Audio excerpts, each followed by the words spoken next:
Hello YouTube, how's it going? Dylan of Team Lit here with Jason of Team Lit. Jason, tell us why we're doing this deck profile. Well, apparently I made top 8 at a Switch tournament. Apparently, weren't you there? Yeah, I was. Apparently I wasn't there anymore. Alright, so no, I was there. I made top 8. And what were you playing? Pure Trickstars. Like kind of a trashy build, but it was good enough. I mean, if you got top 8, that seems pretty good. Alright, let's go over this build. Alright, let's go. Main deck first? Main deck first. First, the usual staples. Your 3 Candinas. You know, they search literally any card in your deck. Search any Trickstar card in your deck. Also, they do burn damage too with spell and trap cards. It's won me quite a few number of games against Sky Strikers. Sky Strikers are just burning themselves, so they continuously activate spell and trap cards. Makes sense. Yeah, makes sense. Also, not once per turn, so you can always use this off a Goblin. Search Candina, then Goblin, summon it again. Alright, alright, so now we do the 3 Lycaris. Of course, this card is self-explanatory too. Anytime they add a card from anywhere, you burn them 200, summon it from your hand by bouncing back your Candina. Pretty self-explanatory too. This and Candina together against Sky Strikers can be released like 800 per card, and per card if you have the field spell. So it's 400 per then, 800 for the field spell. Okay, next is, of course, the one of the Lily Bell. I would maybe want to play 2 instead of 1, but at the last second I went back with 1, and I feel like this one is fine. Maybe 2, just depending on how big your build is, depending on what you're doing with it. I think we need to get you a super. Super? No, I want rares. I have supers. I took the supers out for rares. Oh, your OG rarity. But these aren't OG rarity. Alright. Triple Honest. Those aren't even all the same rarity. They're not even all the same rarity. 2 supers and 1 common. Actually, look, they were commons, but then Jay gave me supers. These supers. Honest is self-explanatory. You can just Alright, so how anything. did Honest win you any games? Cause Honest didn't win me games. Honest won me 2 games today. 2 games today. No, 2 games on Saturday, and also helped me get out of the Sky Scourge lot. The summon Lily Bell, ram Honest into it, win with Honest, and then got it off the field, and my opponent scooped from there. Nice. All right. There's also, I've had times my opponents have tried to ram Borlo Dragon into my Lily Bells, and I just hit them with the Honest. They don't take it, so they take damage there and get searches off when you take damage. Alright, now time for the hand traps. Alright, first 3 Effect Veiler. Effect Veiler came Pretty so Effect clutch. Veilers. Yes, OG Effect Veilers, yes. Oh, are they really? Yeah. So only 2 of them are first ed, but that doesn't matter. We'll hide the ugly child. Yeah, if the Effect Veilers, I've opened this card so much. This card has won me so many games. Just be able to stop anything. And the thing was, it's not as good as Impermanence. If I had Impermanence, I'd be running that. But Effect Veilers, they do their job. And they're not once per turn. That's pretty nice. Okay, next are shockingly only 2 draw unlocks because I only had 2. And I didn't bother asking anyone for a 3rd one. Alright, but draw unlock did its job. I saw that when I needed to. Did you draw unlock combo anyone? I tried to one time and I got ashed. Okay, alright. But draw unlock, I think, is the best hand trap currently with this format. If you had 3, play 3. Man, pretty self-explanatory. Alright, then next there are 2 Ghost Ogres. A lot of people say that Ghost Ogre is kind of bad this format, and it is somewhat, depending on what you're playing against, but Ghost Ogre does its job too. Maybe I would take Ghost Ogres out for Ghost Spells if I had them, but Ghost Ogre does its job. Just popping stuff, and just get rid of your problem cards, especially Would you replace them with Ashes if you had Ashes? If I had Ashes, yeah, I would. If I had Ashes, I would replace them with Ashes and put Ghost Ogres in the side deck. I think they're still worth playing. They're also a good replacement since you don't have Ashes. Alright, next are 2 Eater of Millions. Did you ever want a 3rd? No, I think 2 Eater of Millions is fine. I think 3 is too much. I think 1 is too few. I think 2 is the perfect number for it. Eater of Millions did win me 1 game today. One game tonight, I think, one Saturday. I don't know why I keep saying today. But it did win me 1 game. Opponent had my point down to 600 life points, and I think I had 10 banished cards. So I had to banish my face down useless reincarnation, and the rest of my extra deck was 14 cards and attacked directly for game.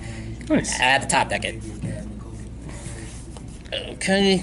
So next we have 3 light stages.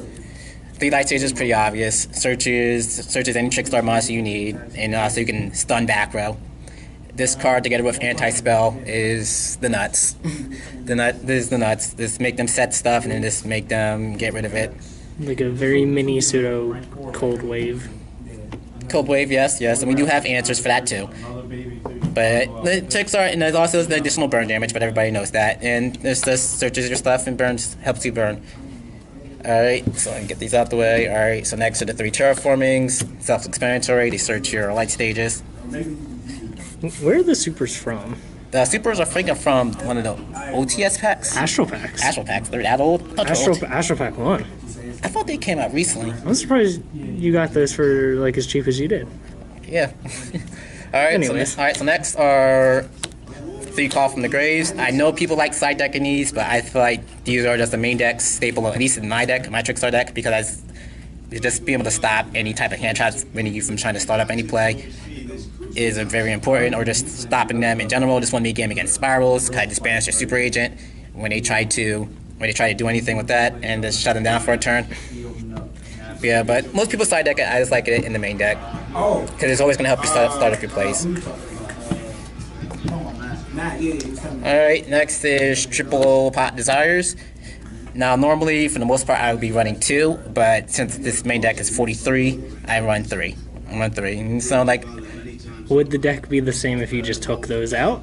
No, it wouldn't be. You need to play them, because you're playing... You need to play them, because they also help you fill your Eater of Millions. How many times did you Pot of Desires into a Pot of Desires? Twice.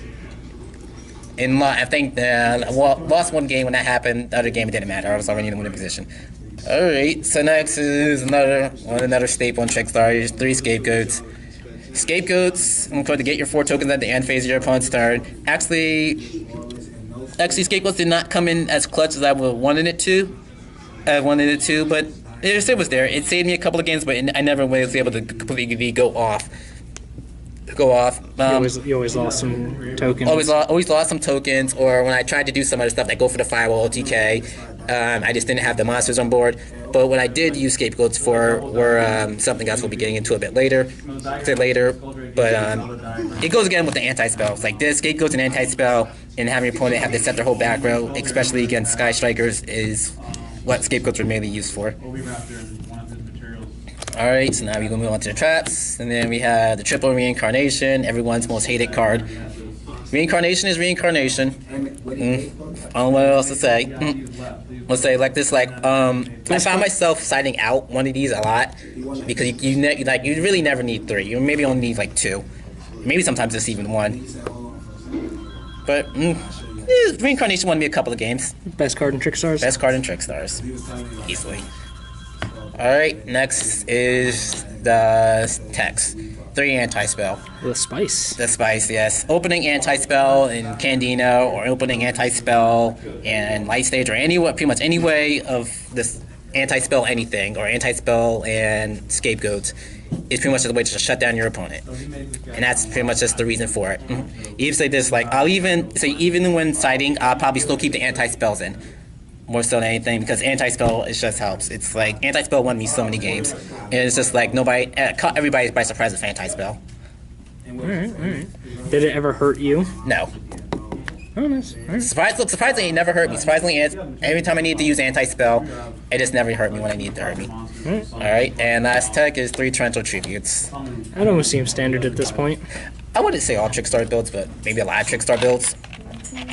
But 3 Torrential Tributes, I love this card. I love this card more so than Dark Hole and Light Geki. I can always just banish reincarnation, summon something on my opponent's turn, and snoop the field. Torrential Tributes by themselves won me at least 3 games. Alright, fair enough. Alright. Especially against Sky Strikers.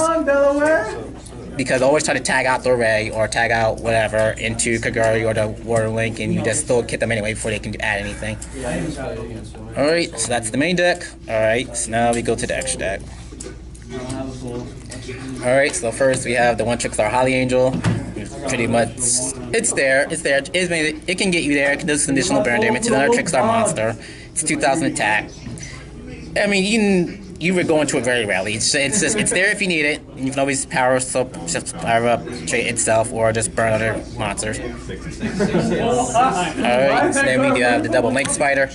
One of these would be a Link Kuriboh if I had one, but double Link Spider is just there off your Scapegoat tokens. And that's really about it. Or there to help you co-link into it with a firewall. It's the old school combo. Link Spider to Link Spider, and then X, Y, and Z. Alright, so then we do one of each of the nightmares. Nightmares are pretty self-explanatory themselves too at this point in time. You know, Nightmare Mermaid, I never had to use it for Ghibli out, but it's there if I needed to. Yes, Nightmare Mermaid, it was there for the Ghibli out if I ever needed it. Of course, I only think I went into Goblin approximately one time. I went to Nightmare Phoenix and Cerberus a lot. I went to Nightmare Unicorn a lot. I never went to Nightmare Phoenix. A situation never came up where I needed to go into Nightmare Phoenix. What about Griffin? I'm sorry, I meant Griffin. I get the two names mixed up because they both look the same. Yeah, so Nightmare, yeah. I never went into Nightmare Griffin. If I could, I probably would side it out first. Let's side out. Next time I would take the deck anywhere, I probably would take out Nightmare Griffin for something else. I just never seen it.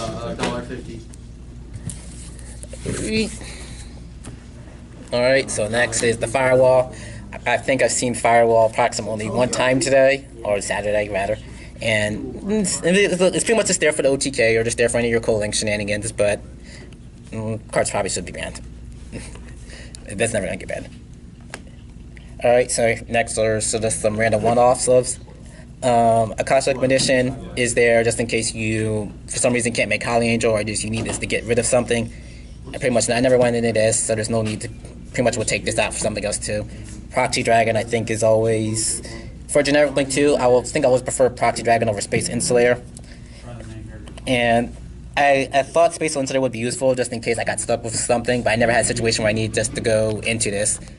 So if anything, next time I'll take out Cosmic Edition and Space Insulator, probably just for some other link twos. Alright, and so here's the MVP of today. Is this card. Alright, so this card with Anti-Spell is just so good. So good. Anti-Spell and Tricks and Scapegoats. Scapegoats. When you usually get a Scapegoat, you're just going to go to like Double Link Spider on Proxy Dragon, or if you already have a monster on field. So Double Link Spider, Proxy Dragon, another monster. So then you go into this, then you make the Proxy Dragon, you banish this, you banish all your spell and trap card, and you do additional burn damage. Nice, nice. And it's 2,500. So that's a bonus too. So no Borload? No Borload. Actually, I kind of didn't need it. I kind of don't need Borload when I have Honest. Honest is my answer to almost everything. Fair enough. Alright, then last target is after Ultimate Falcon for Awakening Dragons. I never saw Awakening Dragons. I really wanted to pull this thing out, but just never saw it. Alright. Awakening Dragons, no, wait, Ultimate Falcon is just supposed to be your invincible thing that they can't get over. Alright, that's the extra deck. Now time for the side deck. Alright, first we have 3 Scald Me Ice Throwers. Alright, only really tried this card in one time, and that was just against Gokis. Gokis, I probably would maybe take it out for something else in the future, because I'm an idiot and forgot how chain links work. Fair enough. And so, but it's okay. I mean, there's better alternatives. I'll probably do this over DD Crow any day of the week, though. Alright, next are the board wipes. 1 Raigeki, 1 Dark Hole. I would always rather slide these in than main deck them in this because I have Torrential Tribute. You see the new reprint list? I don't think I would ever come in a situation maybe if I would ever see these cards being main decked in this particular deck, but they're just side deck options if I ever need more board wipes. Alright, next is 2 Twin Twisters. It's again with more anti-spell shenanigans. I know people have been moving away from these cards because everyone's fearing Awaken the Dragons, but it's just kind of just like, you're kind of just damned if you do, damned if you don't. And I just like having this with anti-spells over Cosmic Cyclones, because I can always just get rid of multiple back row. Alright, next are 2 Mind Crushes. If I could find a spot for a third, I would be playing third. Playing 3, Mind Crush came in very, very clutch today, or Saturday, especially against Gokis, and of course Sky Strikers always getting rid of their engages or their token generators. Sometimes against Gokis when they got their rematches. So Mind Crush is good. I don't think there was never a situation where I called it wrong or just had this activated to get off the field. Alright, next are 3 Awakening Dragons. I mean, they're there if your opponent blows them up. They mainly have them against Sky Strikers and Gokis, but then I never saw them when I sided them in. Never ever saw them. I really wanted to pull this card off today, but it's just never gonna happen. I'll probably still keep it in for next time. Alright, and last but not least is 3 Red Reboot. Even though I know everyone is clearly against life point playing cards. No, I would still be against it. I would probably still be playing Red Reboot no matter what. Red Reboot's won me so many games by itself. It's won me games against Mind Crushes, Infinite Impermanences. It's just always being able to reset stuff, and also it's just another target flag state stuff. You can get rid of stuff. Well, you don't always have to pay half your life. You can just actually set it. I just said it. Oh yes. Look.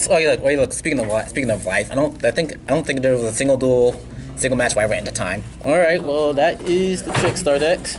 Overall, went 4-1-1, 4-1-1. Oh, not bad. I would say probably still is the best deck in the format just because of life. But I mean, look, it is what it is. Right. I like it. Thank you very much, Jason. And catch you guys later.